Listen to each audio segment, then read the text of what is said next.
진짜로 저도 실제로 전에 있던 네. 회사에서 이 회사로 왔을 때 딱 연봉을 비교를 해보니까 한 1.2배가 올랐더라고요. 좀 적극적으로 더 오셔야 되는데. 네. 저는 현재 보험 경력 30년 차로 약 4,000명의 보험 설계사분들과 함께 근무하고 있으며 지급하는 수수료는 매월 100억이 넘었습니다. 제 채널을 구독하시면 여러분의 회사 대표님이 말해주지 않는 보험 영업의 비밀들을 알아가실 수 있습니다. 네, 안녕하십니까 대표님. 반갑습니다. 매월 지급하는 수수료가 지금 거의 100억이 120억이 넘어가고 있습니다. 네. 몇 달 전에 100억이었는데 지금은 늘어났어요. 이 100억을 기본으로 깔고 가네요 이제는. 그렇죠? 그래서 연간 매출액이 한 1,300억 정도에서 1,400억까지 예상하고 있습니다.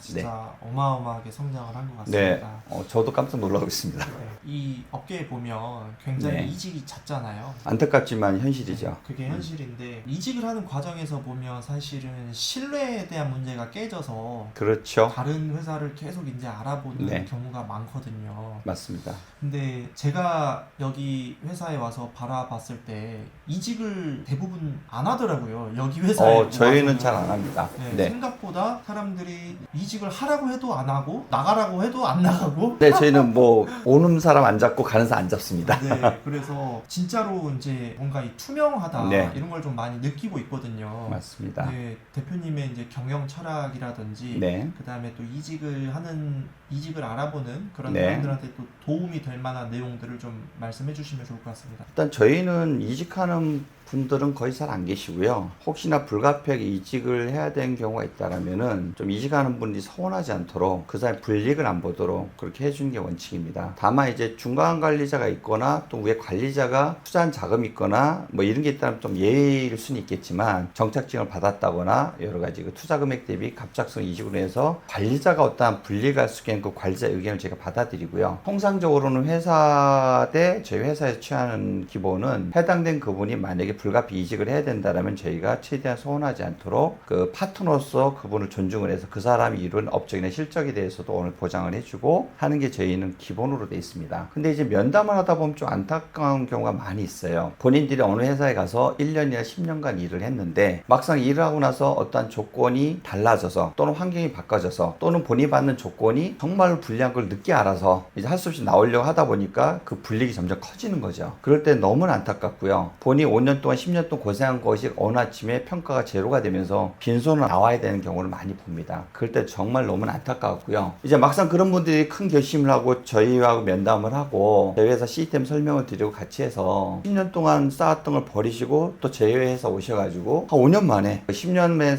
동안 쌓았던 것 그 이상의 어마어마한 결과를 뽑는 분들도 많이 계세요. 그렇게 해서 특히 이제 각자가 개인 사업의 파트너고 자기 한 만큼의 이 일에 대한 대가를 정당히 받아야 되기 때문에 보험회사의 사업비의 구조는 좀 복잡합니다. 그러한 내용을 면밀히 파악하셔서 똑같은 일을 하고도 이왕이면은 제대로 된 보수를 받으셔야 되는 거죠. 그런 내용을 제대로 확인 안 하고 일단 시작하셔서 나중에 늦게 깨닫거나 불이익 보는 경우를 너무 많이 봅니다. 면담할 때도 안타까운 경우가 너무 많고요. 아니 이렇게 긴 시간 동안 고생하셨는데 왜 이러한 대우를 밖에 못 받는지 안타까울 때가 너무 많기 때문에 혹시나 뭐 법인 대리점을 운영하시거나 또는 이런 보험물 사업을 시작하려고 하시거나 또는 다른 쪽에 근무하셨는데 내가 정말 정당한 대가를 못 받는다 판단되시면은 그런 분들은 저한테 상의하셔도 좋고 또는 주변에 요즘은 이제 인터넷이 발달하고 SNS 발달이 많이 됐기 때문에 본인께서 조금만 신경 쓰시면 그러한 내용을 아실 수가 있어요. 그러한 내용을 파악하시고 유불리를 따지셔서 그런 신중한 결정을 하시면 좋을 듯 합니다. 제가 볼 땐 저희 네. 채널만 잘 구독하고 영상만 그렇죠? 봐도 굉장히 좋은 정보들을 많이 알아갈 수 있거든요. 그 대표님이 생각을 했을 때 네. 저희 회사를 네. 들어와서 안 나가는 가장 큰 이유가 어떤 거라고 생각을 하세요? 저희 회사의 사원과도 연관이 있는 것 같아요. 저희 회사 사원은 존재와 나눔이거든요. 그리고 세 번째가 신이라는 건데 제가 초창기에는 기회를 운영하면서 노하가 좀 부족해서 위험이 몇 번 있었습니다. 그리고 그때 여러 가지 위험을 극복을 하면서 가장 중요한 거는 같이 일하는 3,400명도 중요하지만 3,400명 식구까지 합치면 거의 10,000명 가까운 사람의 인생을 우리가 회사가 책임져야 되는데 가장 중요한 건 존재다. 회사가 튼튼하게 존재하고 버티고 있어서 급여날 그분이 일한 정당한 노동의 대가가 정상적으로 지급이 돼야 되는 거고요. 저는 지혜 운영 20년 동안 급여가 안 나간 적은 없습니다. 정확히 나갔고요. 그래서 모든 정책 결정할 때는 회사의 존재에 영향을 미치는 것을 배제하면서 안정적 성장시키는 게 이제 첫 번째입니다. 두 번째는 나눔인 것 같아요. 그 나눔이라는 것을 제가 타운으로 적응하면서 솔직히 약간의 미련이 있었던 적도 솔직히 몇 번 있었어요.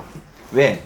회사는 이익이 커지고 순이익이 올라가면은 욕심이 나게 돼 있습니다. 누구나 다. 경영자도 마찬가지고요. 근데 저는 사원이 그러다 보니까 수시로 나눔을 생각을 하다 보니까 사실 좀 더 배당을 많이 해야 되고 좀 더 이익을 많이 나눠야 되고 좀 더 시책을 세게 펼쳐야 되는 거고 이러한 것들이 이제 머릿속에 자꾸 박히게 되더라고요. 그러다 보니까 제가 초창기에 보다 20년 전보다 10년 전보다 5년 전, 3년 전보다 점점 모든 수단과 모든 시간 계속 업이 돼 갔습니다. 그리고 오신 분들 처음에 적게 시작하지만 조직과 실적이 커지면서 거기에 따른 대우가 점점 올라갑니다. 내가 열심히 성장시켰는데 이거에 대한 대우나 대가가 적어진다는 문제가 심각해지겠죠. 다른 보험사나 다른 지에 비해서 내가 일한 노동의 대가가 그 다음에 이룬 업적에 대한 보상이 계속적으로 올라가고 나눔이 커진다라면은 굳이 타사로 갈 이유가 없겠죠. 그리고 이제 마지막으로 신이에요. 들어오시면서 했던 회사와의 약속, 또 저도 그분을 모시면서 했던 약속, 그런 거에 대한 저는 물적 증거를 나누는 걸 좋아합니다. 서로 간의 약속에 대해서 위반 안 하고 지킨다라면 그분이 나갈 이유가 없는 거죠. 그러나 그 해당된 지혜를 운영하는 대표나 어떤 관리자가 내가 했던 약속을 어기거나 신의를 어긋나는 행동을 했다거나 또는 상대방이 오해할 만한 뭔가를 동의 없이 소통 없이 그러한 것을 실행을 했다, 그 문제가 크겠죠. 그럴 때 결론적으로는 초심을 잃지 않고 점점 나눔을 커져서 사업을 더 많이 배당해 드리고 처음에 약속 그 이상의 약속을 지키고 그러면 나갈 이유는 없죠. 제가 이 회사 와가지고 네. 가장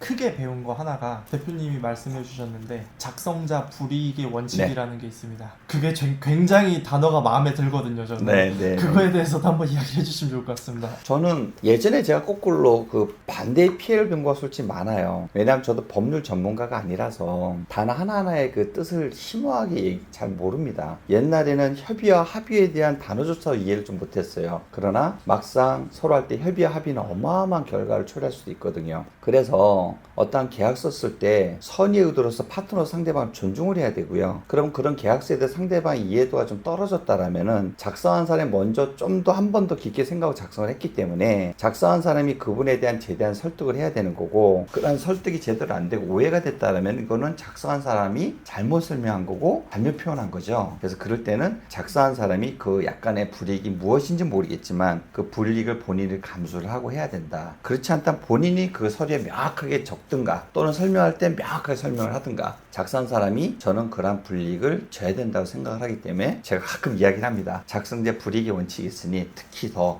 작성자 입장에서는 상대방한테 명확하게 적어주고 설명을 하라는 표현을 합니다. 그러면은 논쟁이나 분쟁될 게 1도 없고요. 소송할 것도 1도 없고요.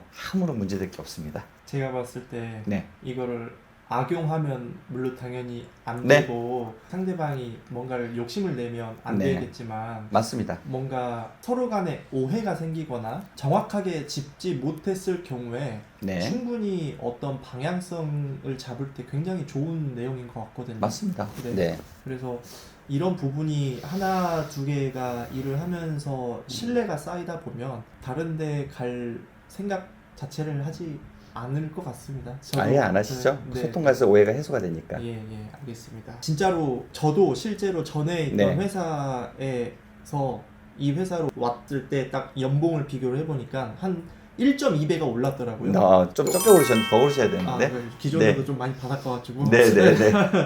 여튼 저는 여기 회사에 와서 네. 만족을 하고 있고요. 이 영상을 보시는 분들이 대표님을 꼭 한 번씩 만나봤으면 뭐 대안입니다. 근데 저는 꼭 저희 회사에 입사하지 않더라도 보험업에 바라보는 시야가 굉장히 좀 넓어지지 않을까, 그런 생각을 많이 했습니다. 오늘 또 이 경험에서 우러나온 내용 네. 감사드립니다. 부족하지만. 네. 고맙습니다. 네.